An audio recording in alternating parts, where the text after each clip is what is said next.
Welcome everyone to episode 9 of Ohio Unsolved. I'm your host Matthew, and I have a pretty interesting episode for you guys today. In the first story, we travel back to the 1930s in Cleveland to hear about the Mad Butcher of Kingsbury Run. Make sure you check us out on Facebook and Instagram. We're almost to 500 members on Facebook, and I would love to get there by the end of the year. If you enjoy this podcast, please consider supporting us on Patreon. I have 3 tiers to choose from, with some pretty cool extras like bonus episodes set to start this month and bonus videos I plan on starting next year. Now, with all that being said, make sure to lock your doors and windows and get ready for Ohio Unsolved.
For our first story, we're going all the way back to the 1930s in Cleveland, Ohio. This one is pretty graphic, so listener discretion is advised. In September of 1935, the first 2 bodies were found in the Kingsbury Run area of Cleveland.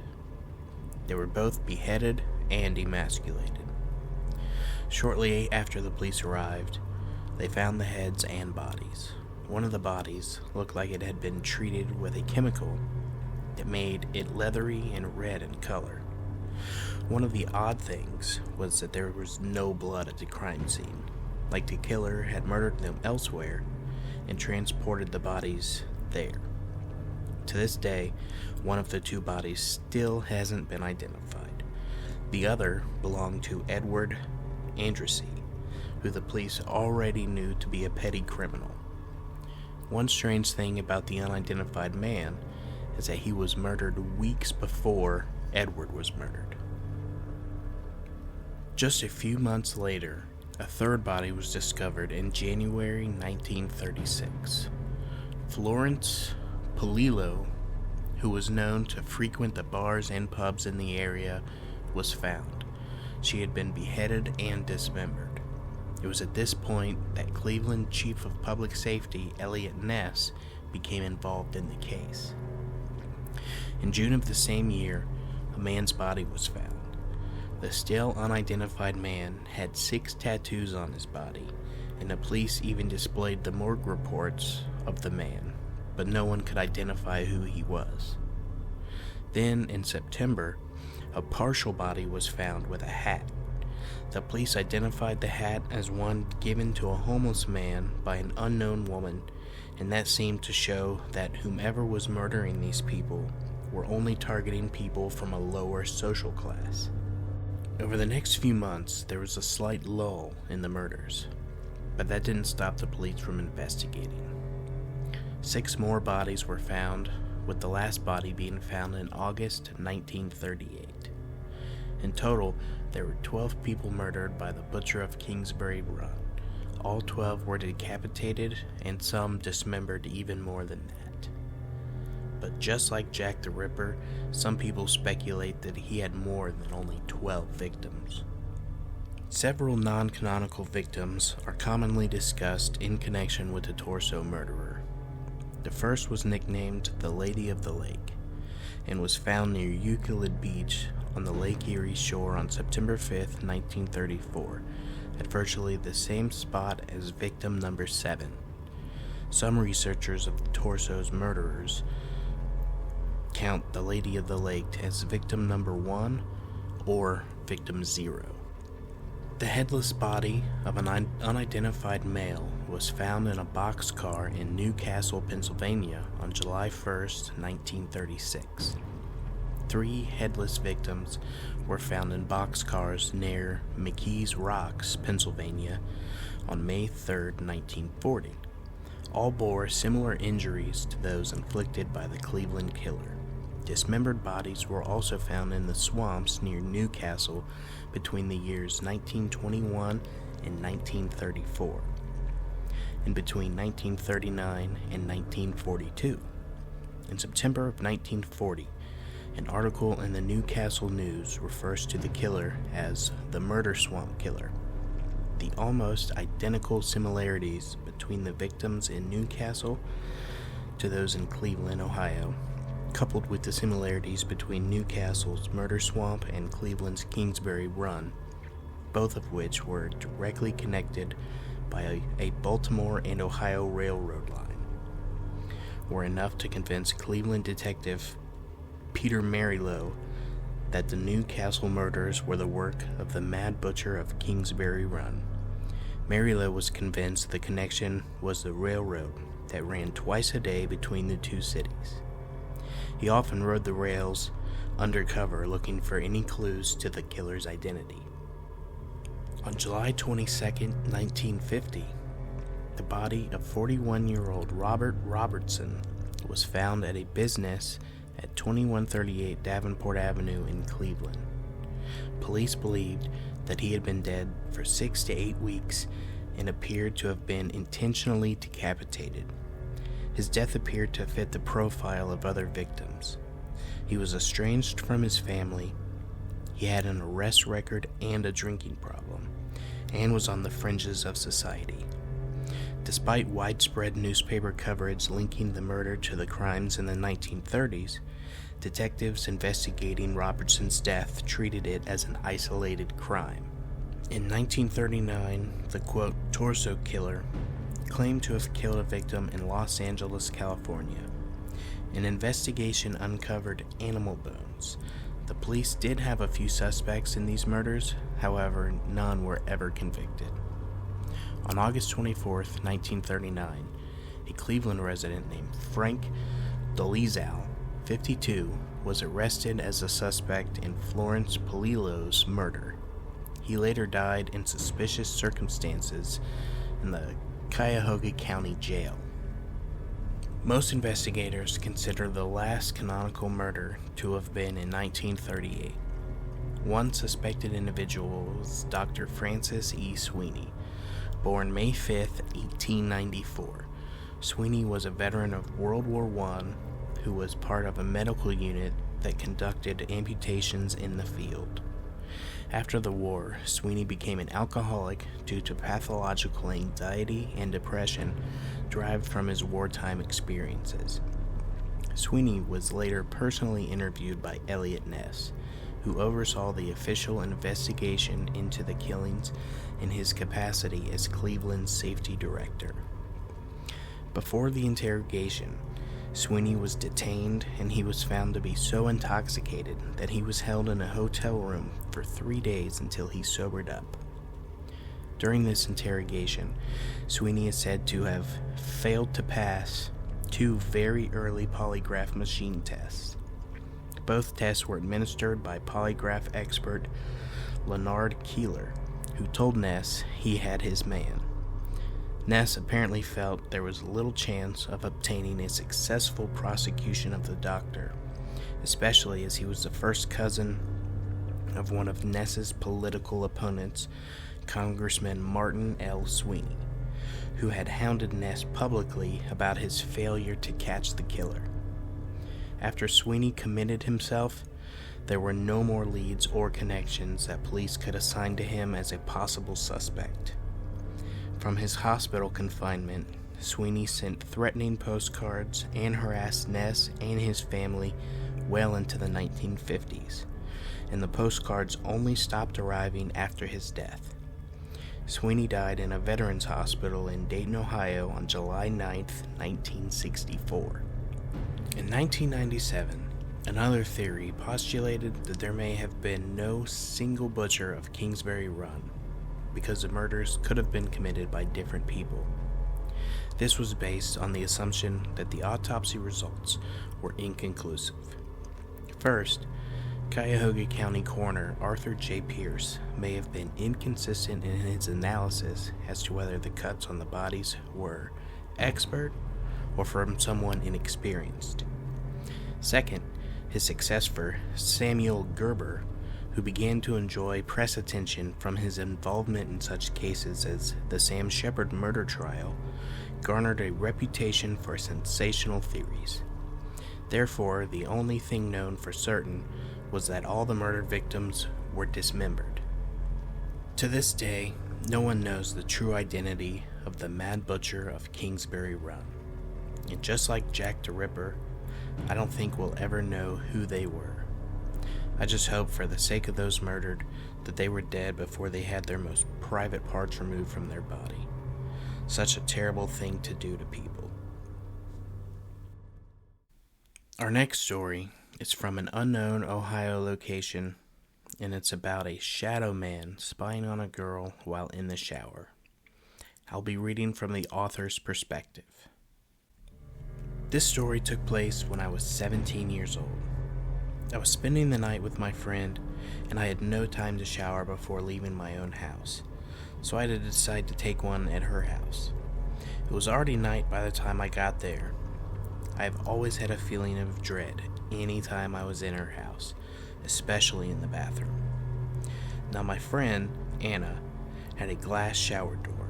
You could see perfectly through it and in anywhere in the bathroom. I never shut the bathroom door because it had a habit of getting stuck only on me. It would not open until Anna would force it open. Mind you, now there was nothing wrong with this door. I was showering with the door open that night so it wouldn't get stuck. Anna was sitting in the living room watching TV. The living room is on the other side of the bathroom wall. There is no way to see it from the bathroom and vice versa. When I had turned around to face the bathroom door, I saw someone standing in the doorway. Something dressed in black. It appeared to be peeking around the corner. So thinking Anna was playing a trick on me, I immediately asked, "Anna, are you standing in the doorway?" She replied, "No, I'm sitting in the living room still." I freaked, opened the door to the shower, and saw it. This thing was almost wrapped around the side of the wall with its head twisted around and pressed to the wall. It was like it had turned its head completely upside down, but was standing. It stayed there for a moment, just staring and twisted until I yelled for Anna. I yelled frantically for her to get in the bathroom. By the time she got there, it was gone. I didn't see where it went. It just sort of disappeared like it was never there. When Anna got to the bathroom, she looked everywhere for something that may have been giving some sort of reflection, but nothing was found. I finished showering rather quick and made Anna stay in the doorway until I was finished. Also, the front and back door were visible to where Anna was sitting in the living room, so no one was able to sneak past her and into or out of the house without her seeing them. We tried numerous times to duplicate the contortion of the image I had seen, but we were unable to. To this very day, we are still not sure what or who it was, and I haven't seen it since. I'm now very leery about showering at other people's houses. That was definitely a creepy story. I honestly don't know what I would do if I saw a shadow man watching me while I'm taking a shower. And I definitely wouldn't shower at a friend's house if I felt anything like that. Have any of you had any experiences with a shadow man? I'd love to hear about it and share it on a future episode. Now, our final story is another unknown location in Ohio. It's about an experience with a Ouija board. I'll be reading from the author's perspective. I'm 27, and I live in a small city in Ohio. When I was 16, I met this girl named Rebecca, and we got along pretty good, and to this day, she's still my best friend. The same day we met, I found out that she lived in a house that I was way too familiar with. Another best friend of mine had lived there a few years before, and my uncle dated her mom, so I stayed with them regularly. You'll want to remember this. It wasn't very long after I met Becca that I was practically living with her and her family, which consisted of her younger sister Nikki, and her father. Her mom passed away years before I met them. I loved staying with them because her dad worked a 12-hour night shift at our town's local steel mill, and he was pretty naive to what young girls left home alone at night could and would get into. But it was awesome. We also had sleepovers with a few of our other closest friends, and at that age, we were experimenting new things, with smoking pot being one of our favorite trials. We really liked to play our music loudly and dance and laugh and have a good time. Well, there's one night that I will definitely never forget. It was in June of 2006. It was on a Friday, and it was storming outside. It was close to midnight. There was myself, Rebecca, Kristen, Angel, and another girl named Angie. We were all in Becca's room having a good time. Nikki, Rebecca's younger sister, was in their dad's room asleep. We had just finished smoking, and we were all higher than we should have been. And Angie said, "Hey, look what I brought." And she pulled out a Ouija board of her bag. All of the girls were excited and ready to play. I, on the other hand, was very skeptical. I was afraid of what they were going to bring to the surface, but they talked me into it, and I wish that they hadn't. We lit candles and turned the lights out. The windows in the bedroom were open because it was so smoky. It got very quiet. All you could hear was the rain and the thunder crackling from outside. So we all sat there with our two little fingers on the small plastic piece, and one of the girls asked if there were any spirits present. We all watched for a couple of minutes with anticipation. Nothing. Again, if there are any spirits here, let yourself be known, or something along those lines. We were all concentrating so deeply on this board, and then out of nowhere, Nikki, from the other room, screamed and ran into our room crying. She was literally shaking, saying there was a man standing over her in the other room, and she thought that he had walked into the closet. All of a sudden, there was a loud crash of thunder that scared the mess out of all of us. We turned the lights on quickly and cautiously walked towards the other room. One of us with a baseball bat, one with a baton, and Rebecca had grabbed a big knife out of the kitchen. There was light shining out of the room from the TV, but the rest of the room was dark. Becky reached her hand inside and flipped the light on and gave the door a push so we could see inside. Kristen was on the phone with her mom. They only lived about 2 or 3 minutes away, and her mom said that she would be right there. So with all 6 of us inside her dad's room, we were still scared to open the closet door. A few minutes later, the doorbell rang and kind of gave us all a chill. But it was Kristen's mom, and we told her what happened, minus the Ouija board. She opened the closet door, and one of our cats jumped out. It made Kristen's mom scream a little, and we all got a good laugh out of that. But no one knew how Buttons, our cat, had gotten in there. Chris's mom checked around the rest of the house, including the basement, but everything was okay, so she left us there and told us that we could call her back if we needed to. Well, needless to say, Nikki ended up staying in our room the rest of the night, and when she was able to fall asleep, I decided to tell the girls what I knew, and this is it. After my Uncle Francis broke up with his girlfriend, I wasn't allowed to stay there very often, because my mom was told that Francis had started using hardcore drugs and that she was partying a lot. Francis started seeing a new man named John, who I had met a few times. He seemed like a nice guy. He'd take us back and forth to the roller rink and things like that. But Mo had told us of her mom and John fighting a lot. Well, the last night I stayed in that house, before I met Rebecca, was one of the craziest nights of my life. Me and two other girls, Laura and Amanda, were sleeping over at my friend Mo's.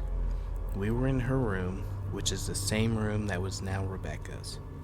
We were listening to music and stuffing our faces with the normal sleepover junk food, and just enjoying ourselves when Francis and John started arguing. First, they were in the living room, and we heard her say, "Where's it at, John?" And he said, "There isn't any," and they went into their room, which was now Rebecca's dad's room. A few minutes had passed where we could hear them shouting back and forth, and it sounded like a glass had been busted on the other side of the wall. Mo went to knock on her mom's door. She was worried that her mom was getting beat up. All of a sudden, we heard a loud bang, and I heard Francis screaming John's name. Mo opened the door, and Francis started screaming at her to get out. Mo saw a portion of John lying on the bed and blood all over. Francis was screaming for all of us to get out of the house. She said, "Get help!" We were scared, and we didn't know what had happened. We all ran next door to Mo's grandma's house, where her younger brother and sister was staying for the night. Mo started telling her grandma what was going on and to call for the police. Francis, within 1 minute or so, ran over crying and had blood all over her. She was screaming to call the police. She said, John, he's dead." We all started flipping out, crying. He had killed himself. He shot himself right in the head. The police came and investigated and interviewed all of us. All of our parents had to come for us to be released to them. I was only 12 when this happened, and I will never forget that night. After that, Mo's mom had to go to rehab, and she spent several months in a psychiatric hospital in Pennsylvania. Mo and her brother and sister moved away with their grandma. When all of this stuff happened with the Ouija board, I knew in my heart that the man that Nikki had seen was John. I could feel it in my soul. When I finished telling everyone my story, Angel started to cry as she grabbed onto my arm.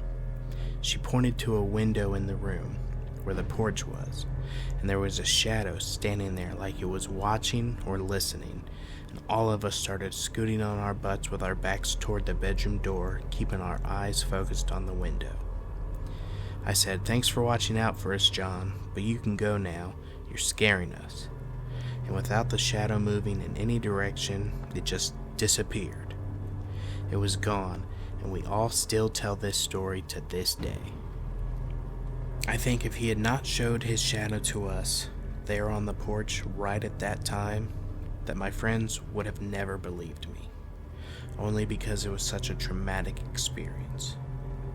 Before I moved in with Becca and her family, when I first told my mom where she lived, my mom told me that I was going to see him again. She also told me to tell them what had happened there in that house. I still have trouble talking about it. I wanted to tell them, and I thought about it often. I just couldn't bring myself to say it. I have not seen Mo for many years now, and I see the other girls who were there that night very seldom. But when we do run into each other, there's a silence that we all know well. The first time I saw Laura after I had this experience with John's ghost, I had to explain to her in detail what had happened that night, and there was such a heaviness in the air, and we were both chilled to the bone with goosebumps.